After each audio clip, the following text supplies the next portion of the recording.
All right, I believe we're live, dude. Congrats to me and my boy Nish. Landed this gig with Branded Sports. Yeah. This is Hits and Hoops. It's a web series that we kind of conjured up in the DMs. It definitely went down in the DMs. I was contacted by just like a handful of people just DMing me on Twitter, trying to set up a podcast, trying to set up a web series. I used to have one myself. It was my own brand.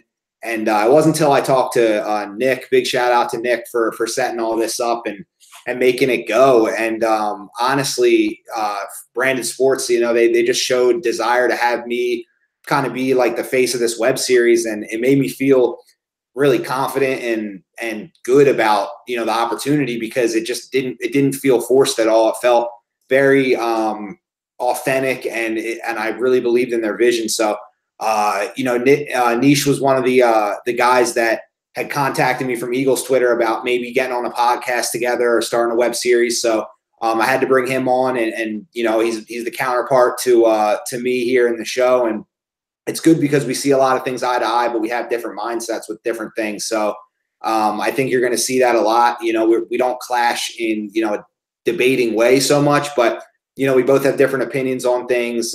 We have different mindsets with things, but we also see, logic. And that's why I like working with him.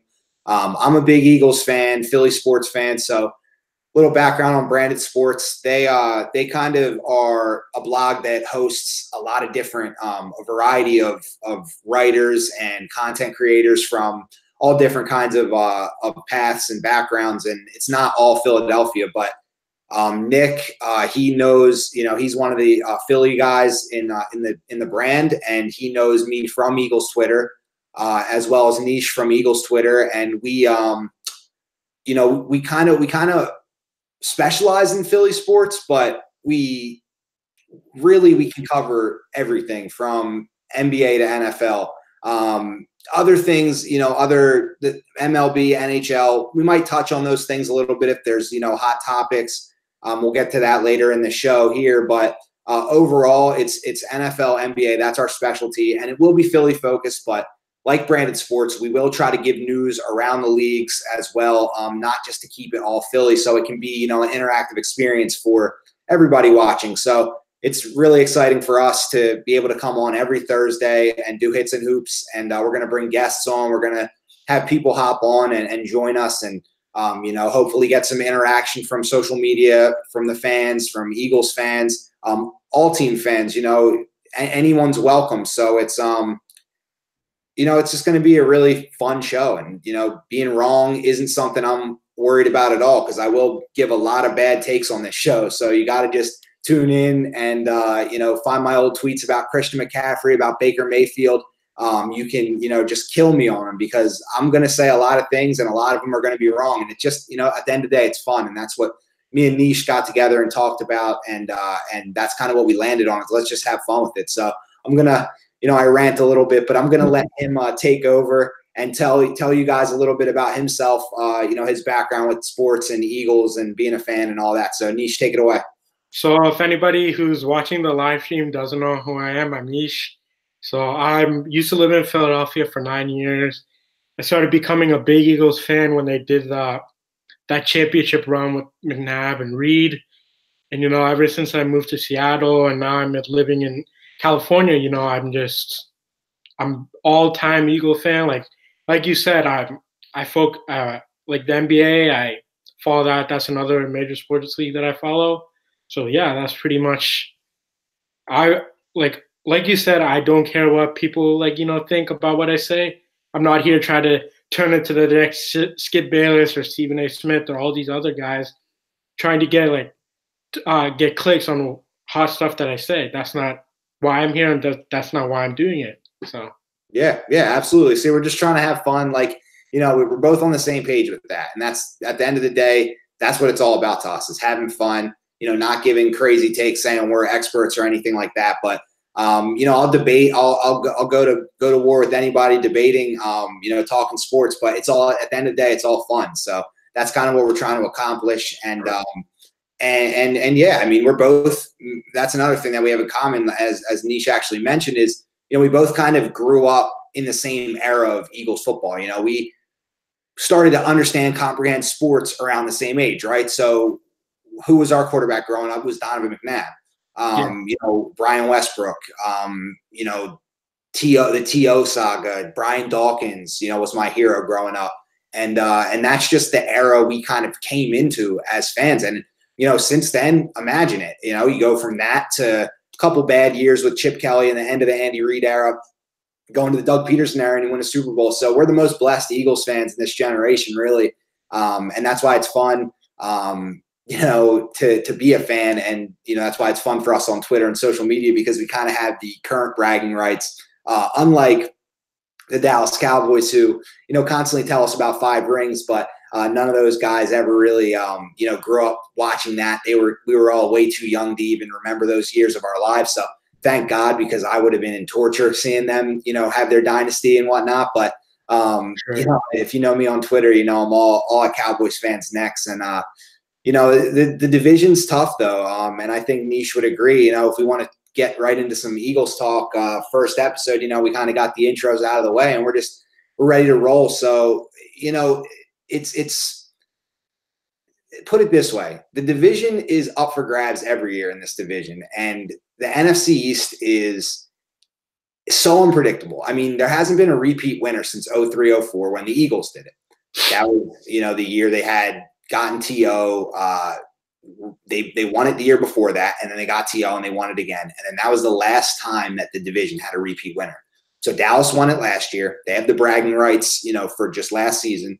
But this Doug Peterson regime is something special, and he's going to find a way to reclaim that division, and I'm confident in that. And they have a really big offseason ahead, and I think the state of this team and the state of this division is overall, everything's just unpredictable. There's a lot of things up in the air. One of those things, though, according to the coach, according to the GM, that is not up in the air is Nick Foles and Carson Wentz and what to do with that situation. And it seems that everything's 99.9% sure that you're going to move on from Nick Foles and you're going to keep Carson Wentz as the franchise quarterback. Nish, are you team Carson Wentz or are you team Nick Foles? I'm team Carson Wentz all the way. I'm thankful for what Nick Foles did and stuff, like bringing up the Super Bowl, but he's like one of the streakiest quarterbacks in the NFL. He'll have a game against the Rams. He'll do well. He'll make these amazing throws.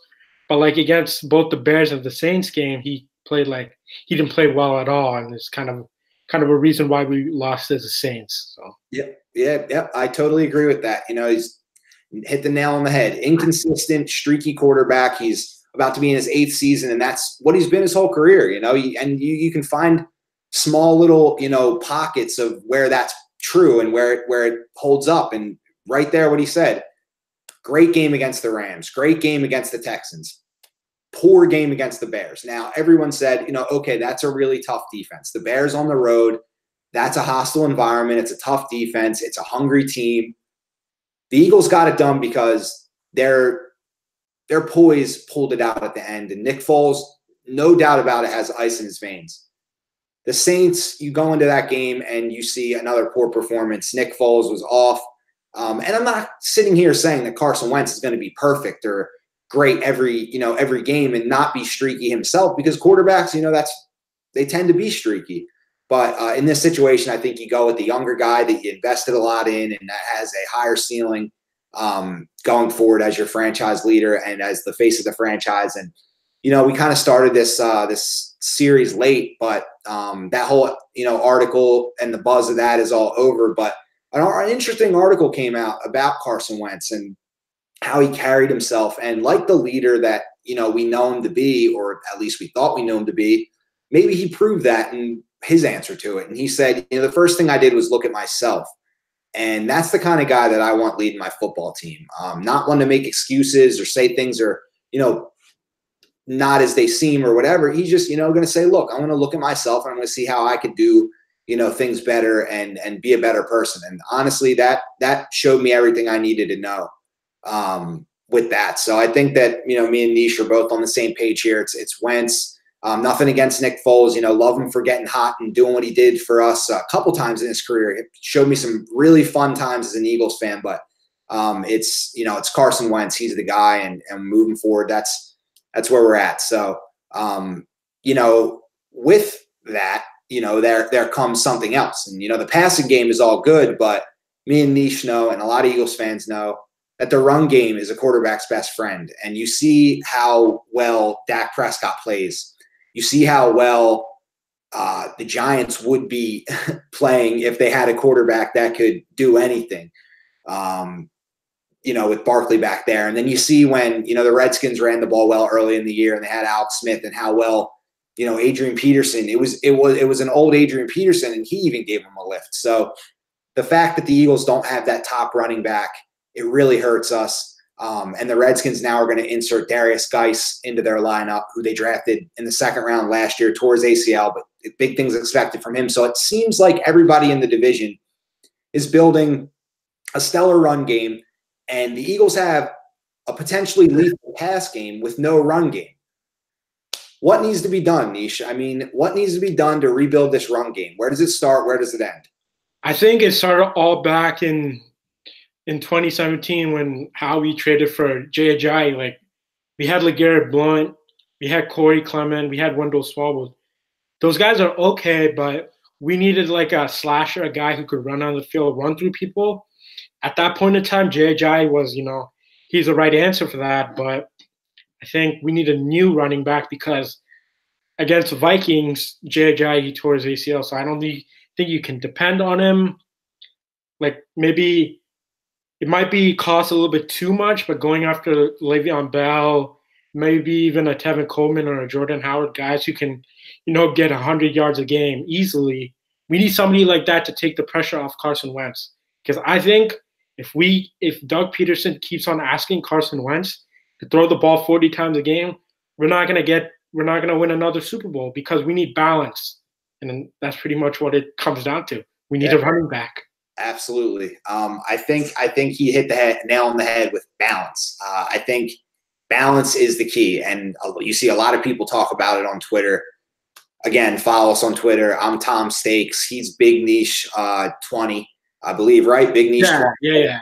Follow us on Twitter, and you'll see us. We talk about it with tons of Eagles fans. If you're watching this channel and you're not on Twitter, get your butt on Twitter, because if you want to talk birds, that's where to go. You can talk birds at any time with anyone from any part in the country. Nish is from California. He's in California. I'm also in Los Angeles. Moved out here in 2016 from Philly, and I said, hey, where am I going to get my birds talk from? How am I going to stay involved with Eagles fans? Boom, you hop on the internet, you go on Twitter, and you see us talking nonstop. Run game, balance, protect Carson Wentz. Don't allow this to get out of hand with these injuries. And I think that's the biggest thing. And he nailed it with, LeGarrette Blount, Jay Ajayi. We had a handful of running backs, Corey Clement, Wendell Smallwood, but we never really had that top guy. And Jay Ajayi, like you said, filled that role. Blount was a really good pounding back. We don't even have that now. We have a bunch of guys that are unproven. You need to bring in a stable of backs that can stay healthy, that can block, that can pass catch, and that can run, between at least the two of them. I mean, they have to have some versatility between the two top guys on that offense. And you could look back at 2016 and we had Ryan Matthews, and I would argue that might be better than what we went into that Saints game with, as far as the lead back goes. And, you hear it's a joke now, but like, it's serious. You got Josh Adams, Wendell Smallwood going into a playoff game, and Darren Sproles, a 35-year-old Darren Sproles at that. It's definitely something that this organization has neglected, and it just can't go on anymore. It can't be a position that we act like isn't important, because you need a three-tool back in your offense. You just do. Whether that becomes, a guy that, can catch, and then another guy that can run. I mean, you just have to have two guys that are dynamic in some sort of way, preferably two guys. And I think Tevin Coleman, Jordan Howard, those guys, you could see if Chicago's willing to give up Jordan Howard. You could definitely inquire about Tevin Coleman. Le'Veon Bell's the long shot, but obviously everyone would go absolutely insane if the Eagles got Le'Veon Bell. I mean, he's an elite running back. And yes, he took a year off, but we'll see how that really pans out. It could go either way, which is part of the risk. And then there's the defense of the Eagles. What needs to be done to fix the defense that seemed to give up a lot of really big plays, big yards? Is it the secondary? Is it the pass rush? I personally think that the Eagles should go after a pass rusher in free agency. They should look in the draft for defensive line, build through the trenches, build that D-line back up, and let the secondary continue to gel, continue to mold, maybe, pick up some depth. But the guys they have in the building are young. As far as the cornerbacks, and the safeties they have are experienced and have played a lot of snaps together. So I think that for right now, the secondary that you see like today is probably going to be the secondary they go into the season with, or, maybe add a piece or two, but nothing crazy. I don't think you're going to see dramatic changes in that where, you have Sidney Jones, you have Jalen Mills. I think they want to see more of Avonte Maddox. I think Cravon LeBlanc earned his right to at least see training camp and compete for maybe that nickel spot. So I think the secondary is going to stay in place while you're going to see some more bulky additions into the front seven. Could be wrong. We'll see about that. Obviously going to have to see what my buddy Nish thinks about the defense. What do you think? We don't know what's going to happen with Brandon Graham.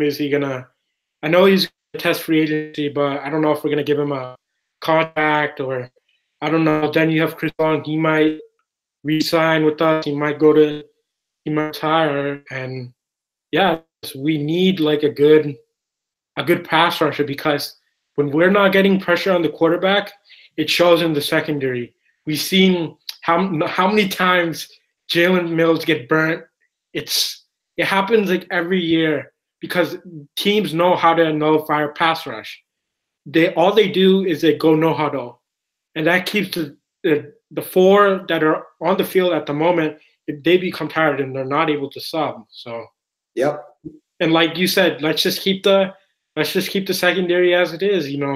Avonte Maddox, Cravon LeBlanc, all these guys, they balled out towards the end of the year, and even in the postseason. Mm-hmm. Let me ask you a question. Would you want Howie Roseman to go after Landon Collins in free agency? That is a very good question. I think, like I said, and you kind of echoed the statement. These guys, they balled out when everyone doubted them. I mean, everyone talked about how Nick Foles gave us a spark. How about Avonte Maddox giving us a spark in the stretch? The game against the Rams. I mean, the dude was lights out. I mean, he was unbelievable, and he made the big plays that we needed. Yeah, in the Rams game, he became my favorite football player that game.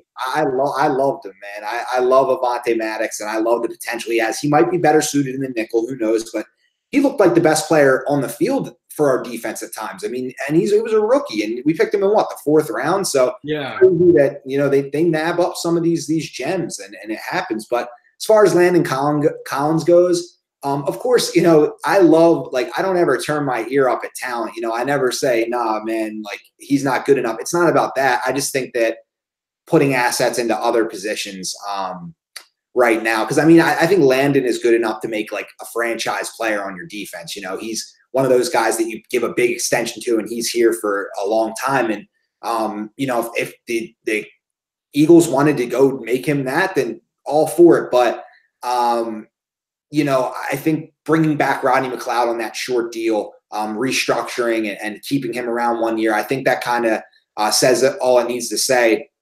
I think they're going to roll with him, and then they're going to try to replace safety in the draft and go young with it, rather than go throw big money at a guy like Landon Collins. However, like I said, never turn my face up at talent. I'm always on board with adding talent. If they wanted to make Landon Collins, one of the faces of this defense, I'd be all for it. How about you? What do you think about that? If I'm the Eagles and Landon Collins is at a reasonable price, go get him, because we've seen him play against us. He's a game changer. He's a baller. We need somebody like that next to Malcolm Jenkins, because I think Rodney McLeod, he's a good player. I think he's kind of past what he was. Even though I don't know how old he is, he might be in his 30s. He might be in his 28. He's 28, 29. He's entering his prime right now. But I kind of agree. He came in with such high expectations, and he hasn't really lived up to being, an elite. he's good. Don't get me wrong. He's a good starting safety, but Landon Collins is the playmaker. I totally agree with you on that. And before moving on to another topic, let's talk about the wide receiver position, because for the past 2 years we haven't, Torrey Smith, like he's a good receiver, but he didn't do much again with us in the Super Bowl run, and then you had Mike Wallace, who got injured in the second game and didn't do anything. So what's your take on that? Yeah, I actually put a tweet out today, and it was, giving two options with receiver and giving two. It kind of proposed a question of, which receiving core would you want? And I guess it was kind of the same thing both sides, other than switching out, signing a veteran and then drafting a rookie a little bit later, or drafting a player a little bit later, or drafting a guy higher and not signing another guy and just counting on the rookie kind of to be, a threat for us immediately right off the bat. Someone like Hollywood Brown comes to mind, where you might have to pick him in the first round, but that's a legit speed threat that you could see being on the outside of Alshon Jeffrey. And I think when Howie Roseman went and picked up Torrey Smith and he picked up Alshon Jeffrey, he said it's ideal to have, a possession receiver and then a speed receiver, give it some versatility. We grew up playing video games, playing Madden. You never picked two slow receivers, right? Yeah. A big receiver, and then you pick a small, fast guy. And yeah. Obviously, it sounds dumb to reference a video game, but it's the truth. It's common sense. It's like you want a guy that can make sure-handed catches like Alshon, and then you want a guy that can rip the top off the defense like a Deshaun Jackson, or, like I said, Hollywood Brown, or there's a couple other guys that are going to be available this offseason that you could potentially look at. But I think that they should add a receiver, a speed receiver, like you mentioned, Torrey Smith, Mike Wallace. They should add someone of that caliber, and I think we're going to be seeing, my dark horse guy to come out, hopefully contribute this year, is Matt Collins. I loved him as a rookie. I thought just in the limited time that he played, he made big plays for us. The touchdown against the Redskins comes to mind, and a catch he had against Carolina in 2017 from Wentz on a 3rd and 17. And Wentz stepped up and threw a bullet to the guy, and he just kind of streaks across the middle, and he glides when he runs. And I think he's just such a smooth athlete, and I think he's just got the tools. And I hope he can stay healthy to prove to everybody that he could be a legit player. But I do think they need to add some competition, whether it's some veteran competition or drafting a guy high. I think they definitely need to bring some bodies in, some fast guys, and get more explosive. Get back to that downfield quick strike. Wentz can hit you with one quick throw, and it's a touchdown. So I definitely think so. And I assume that you would agree with that, but I want to hear your take on what do you think we should do at receiver? If Hollywood Brown falls to us at 25th, you got to take him, because if you look at his highlights from 2017 with Baker Mayfield and this past year with Kyler Murray, the dude, he can take a top off of the defense. I remember watching the Oklahoma State game where Baker Mayfield threw a slant to Hollywood Brown, and he turned on the burners and took it to the house. Like, if there are any Eagles fans watching this, go look him up, because this dude, he's a baller, and I hope they take him. But yeah, would that be your? Okay, well, real quick, we're gonna move off the Eagles after this. Last thing, who's your first round pick? Because we could talk birds all day. We know we both know that. Who's your first round pick right now? Is it Hollywood Brown? It's Hollywood Brown. Okay, I like that. I want a left tackle really bad, but yeah, but I would love a speed receiver, because you get a speed receiver and it solves a lot of your issues that you have. And Hollywood Brown, I've seen the guy play before. I'm not going to sit here and act like I'm some film expert or anything, but I've seen some plays from him, and he looks pretty legit for what would fit in our offense. And I think that has a lot to do with how players turn out, is kind of where they end up, who's surrounding them, who's coaching them. And I think that a guy like that would fit so well in our offense, and I think we just groom him up and coach him up to be, an elite speed threat eventually. But I could tire myself out talking birds. We both could. We both know that. So let's move on to the Sixers here. Some ball, some hoops, as I like to call it.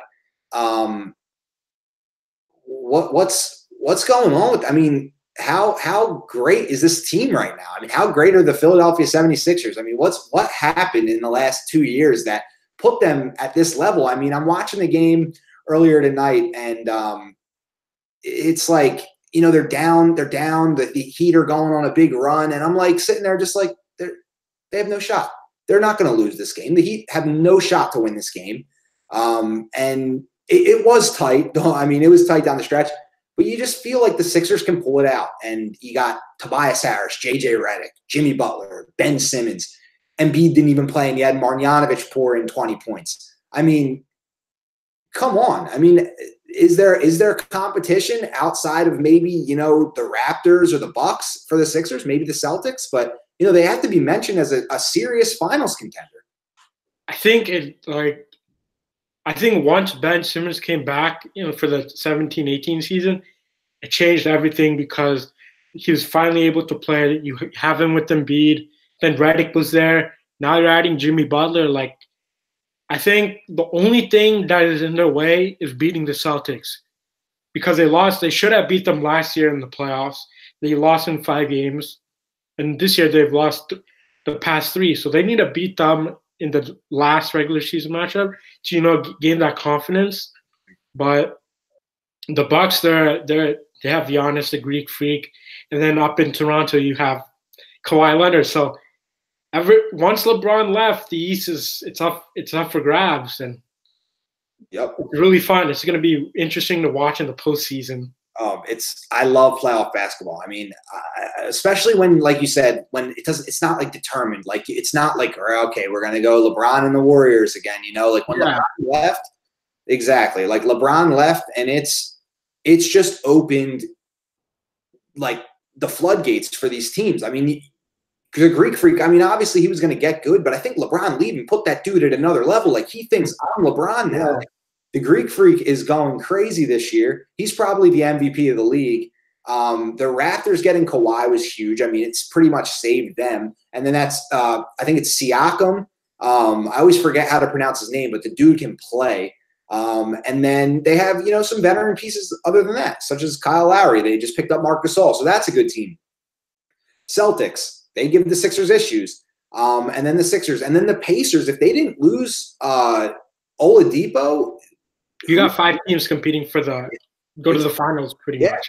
100% agree. And the Pacers are still a gritty, good team. Don't get me wrong. I just think Oladipo's a little too big of a loss to overcome, especially in a playoff series, 7 games, when you have to, you know, beat a team that's probably going to be better than your roster 4 times. I mean, maybe once, but 4 times is probably not going to happen, unfortunately. And I was so hurt because I love Victor Oladipo. I just love good ball players, and that's why I like the NBA a lot. Because with football, like, I like other teams, but I just love the Eagles so much. I mean, I love not other teams. I'm sorry, I love other players. Yeah, you know, Patrick Mahomes, but it's more like I'm jealous that Patrick Mahomes isn't like an Eagle, and like, you know, guys like Antonio Brown and Julio Jones, like those great players. I'm like, God, I just wish they were Eagles. Like, I hate it. Like, Odell Beckham's a great example. Like, I hate how good he is because it's just like, oh man, I just want him on the Eagles. But with basketball, I feel like it's a little easier to appreciate better players because I'm just like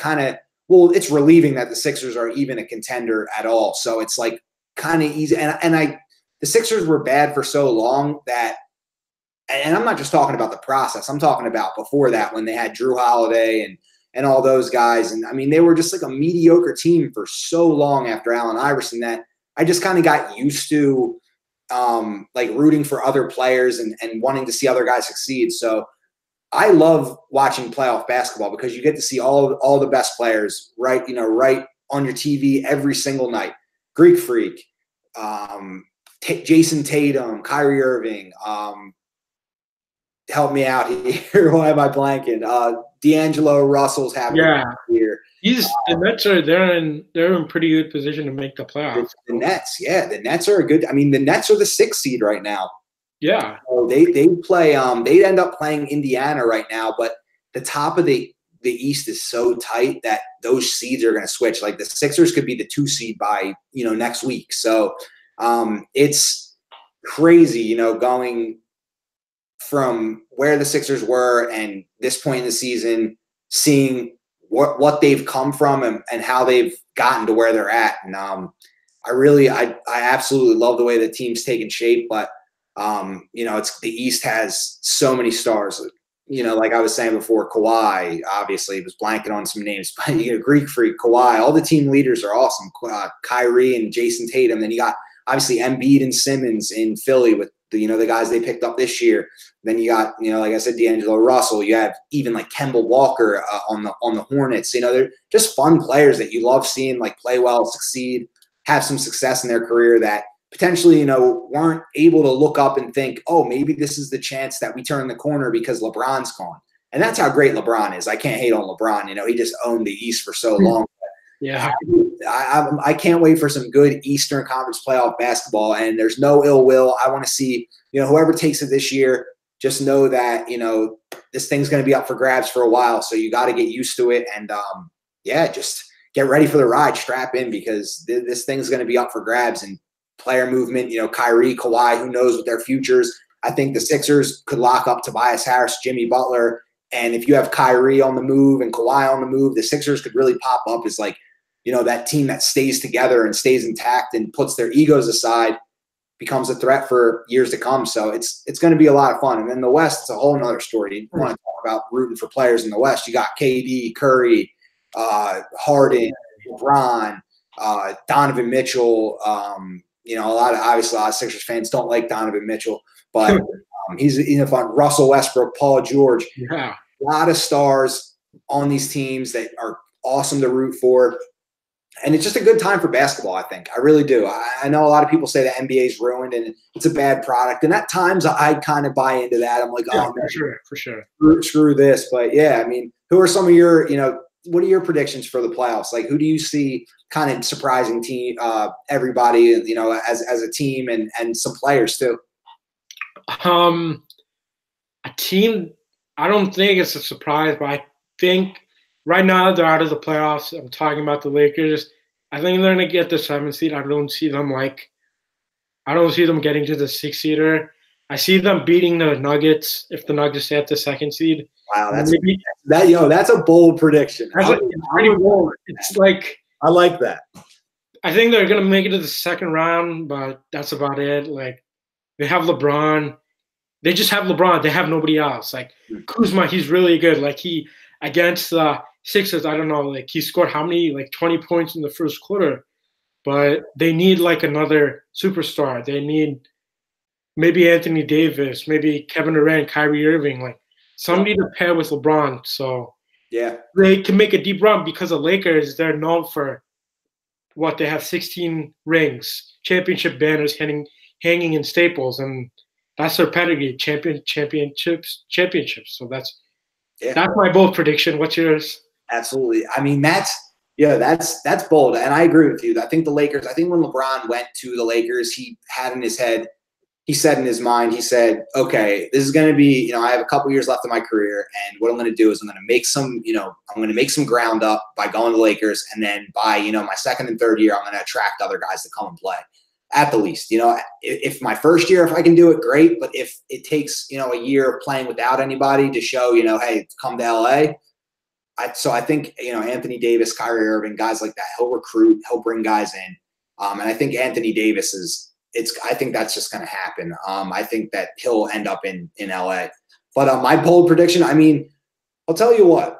I didn't even see when I was naming players and teams that I liked, I didn't even mention the Nuggets, because that team goes so under the radar to me. It's insane to know that they're and the Blazers, those two teams, the Blazers and the Nuggets, are two teams that I would love to see make a little noise. And Lillard and McCollum and Jokic on the Nuggets with their backcourt, Gary Harris and Jamal Murray.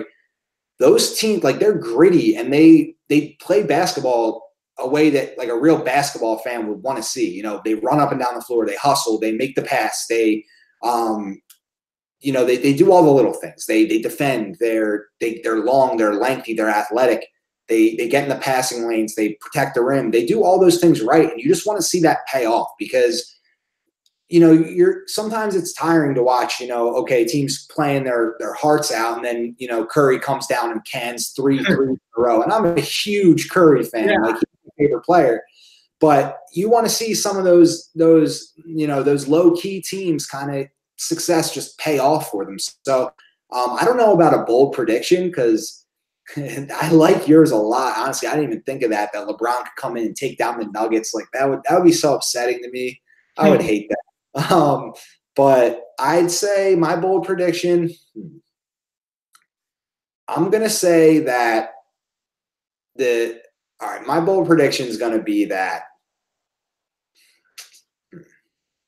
God, put me on the spot here, and you had a great one.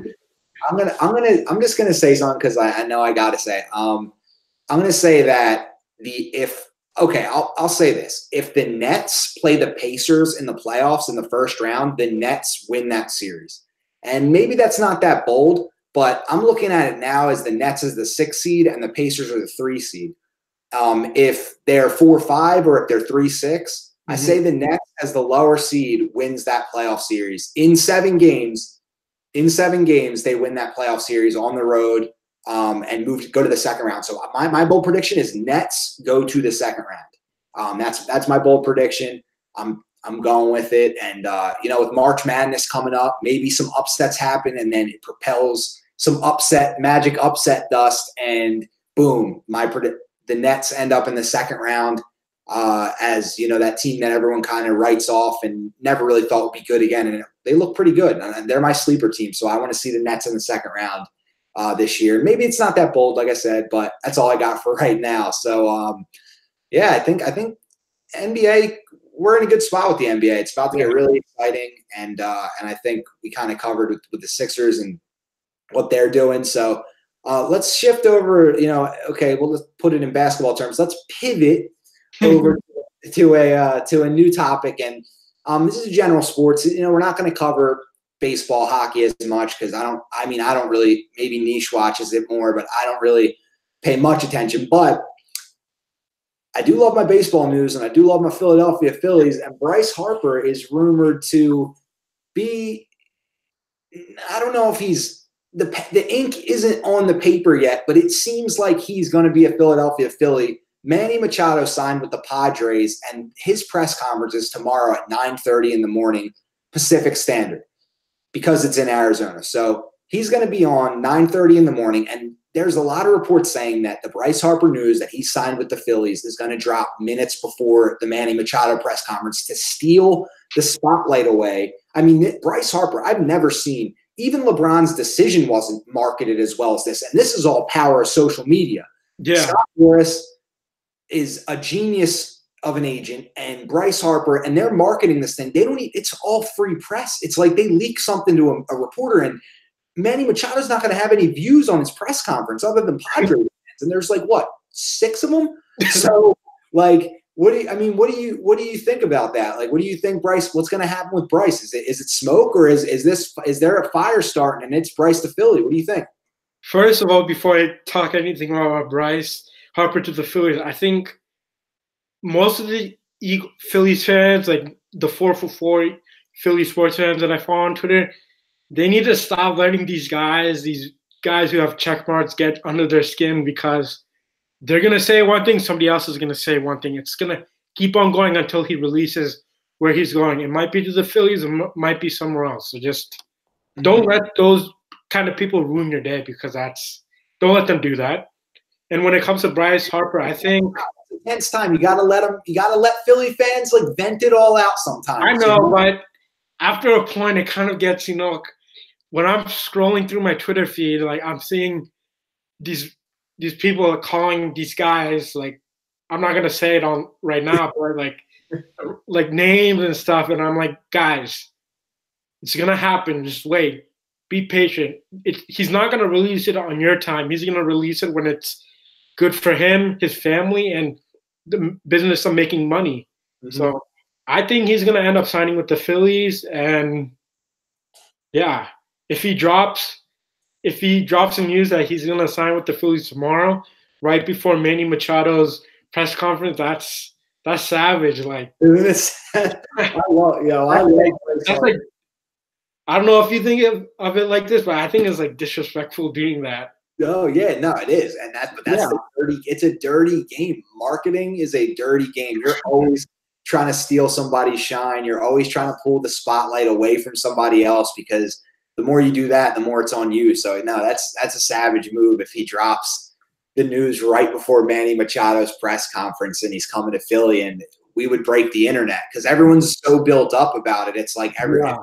and not to mention the Phillies had a great offseason. I mean, they added Gene Segura, JT Realmuto. I think I'm saying that right. Yeah. And then another guy too, right? It was Gene, and Andrew McCutchen, who's not great anymore, but he's a solid. He's a good veteran piece. Exactly, he's a solid. So you're looking at it now. You're like, okay, we have Rhys Hoskins, we have Gene Segura, we have JT Realmuto, we have Andrew McCutchen, we have Odubel Herrera.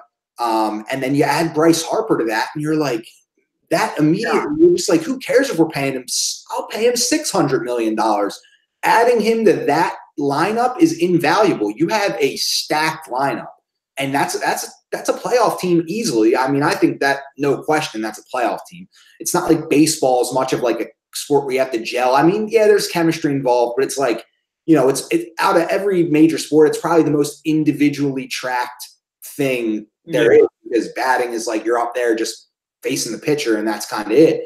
The chemistry comes, elsewhere. I get that. There's got to be camaraderie and a brotherhood in all sports, but it's not like Bryce is going to come in and be like, okay, well, I have to get used to like batting again. Like, no, he's just like a really good player. And then you have all these other guys and it's like, boom, they're all just going to produce. Like it's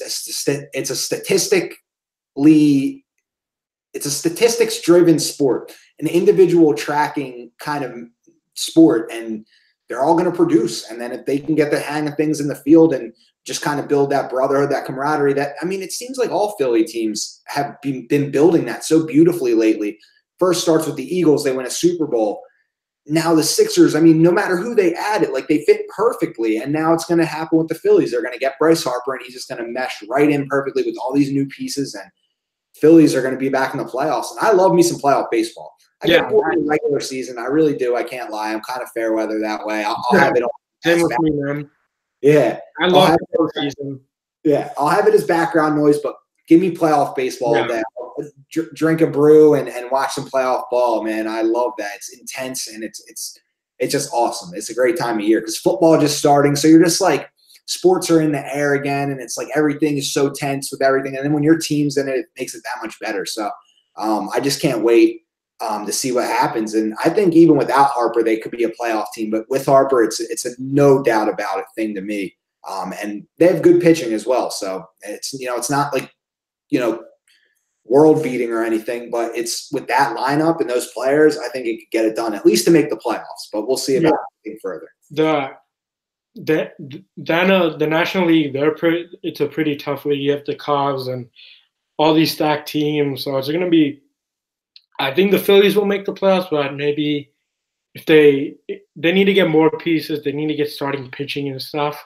Yeah. There's guys out there, but I don't think I don't know. They could win the World Series, but if they do get out of the NL, they would have to go up either against the Red Sox, the Yankees, or the Astros, who are those are there's some pretty good teams. You saw the Red Sox last year.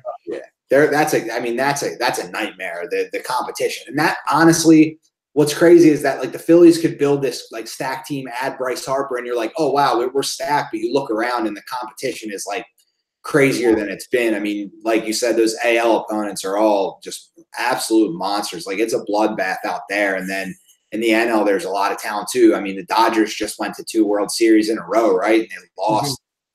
So there's so many teams that are out there that can, just at any time shoot up to, the top team in the league, and it's going to be a battle, like you said. So, I think a playoff berth should be an expectation with the addition of Bryce Harper.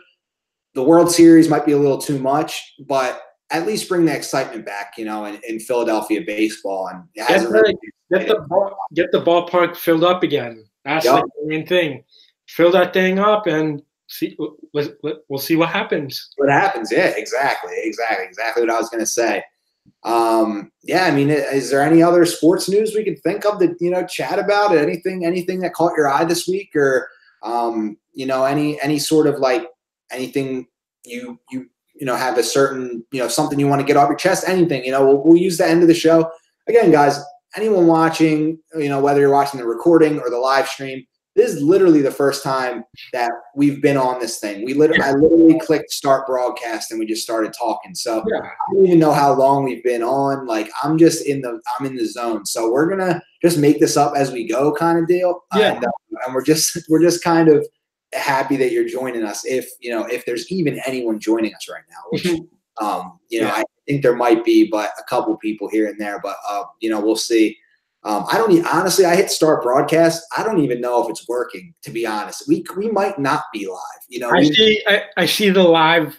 I see it too. I do see it too, but I don't know. I've never used YouTube Live, so who knows what's going on. But we love talking sports, and we could hit stop broadcast, and we could probably stay on here and talk for an hour. But but we'll use the end of the show. Like I was saying, we'll use the end of the show to give our thoughts about anything that's kind of been on our mind. So, and I'm going to say it's a requirement to at least have one thing to end the show on with, just one end statement kind of deal. So, if you have anything, if you don't, then I'll pop off with something. But if you have anything now,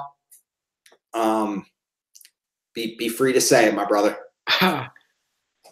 Also, last weekend, that was the dunk contest. Like, okay, the dunk that Hamidou Diallo did over Shaq. That was like, dang, he actually jumped over Shaq. It's like, other than that, that was probably like the only highlight of All-Star Weekend. The dunk contest, it needs to be back to what it was. You had 2016. You had Aaron Gordon and Zach LaVine going at it. Like, I think they went into overtime. Like, bring those guys back and let them do it out in Chicago next year. Like, that's pretty much get it back to what it was, because it's not there. Like when you had like Michael versus Dominique and guys like that, it was very entertaining. Now they're getting guys that like you've never even heard of. Yeah. I think I agree. It's one of the things that a lot of the NBA stars need to.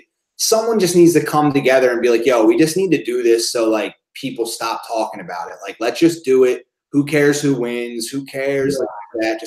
Let's just do it, man. Like some veteran guys with big names. Like we need 4 of them, not one random sprinkled in guy, because that's not going to work. Like you need 4 all-star players to actually do the dunk contest. And I like how they're giving young guys their shine, but it's like the dunks don't have the same impact sometimes. Like imagine if freaking like, I don't know, like any superstar like DeMar DeRozan. Imagine if like he dunked over Shaq and put his arm in the rim and had like the Toronto Vince Carter jersey on and like something like that. Like they could just like, just because they're bigger names and they're just like better guys, like they could just take over. Like they could make it so live and it would just be awesome. And I would love that. But it was cool. The All-Star Weekend was cool.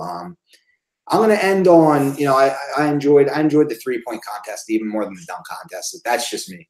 I'm going to end on saying that I really there's one thing on my wish list for the Eagles to get this offseason, and it's a left tackle.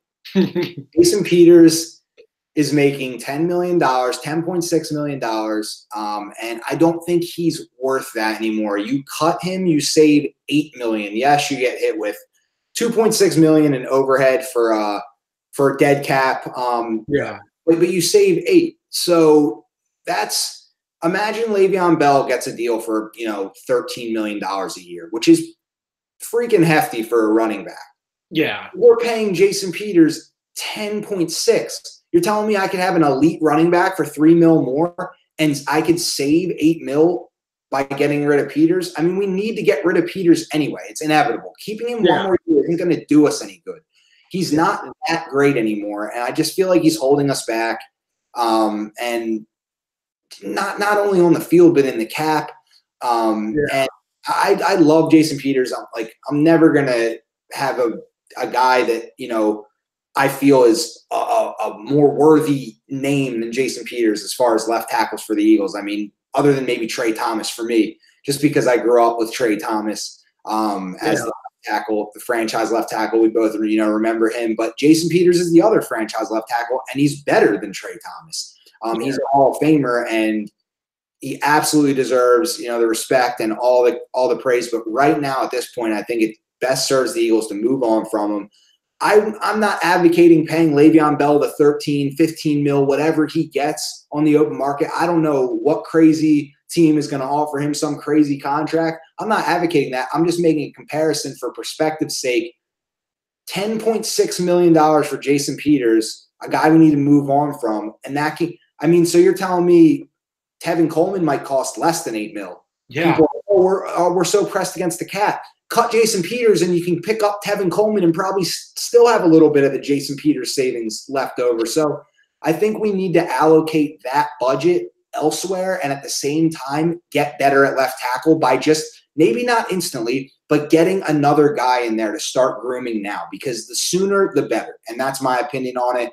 That's my burning take at the end for Jason Peters to be respectfully let go and let us move on and build this team back around Carson Wentz and allocate the money and things that will actually really help us moving forward and not just thinking about right now and what might be, marginally the better option right now.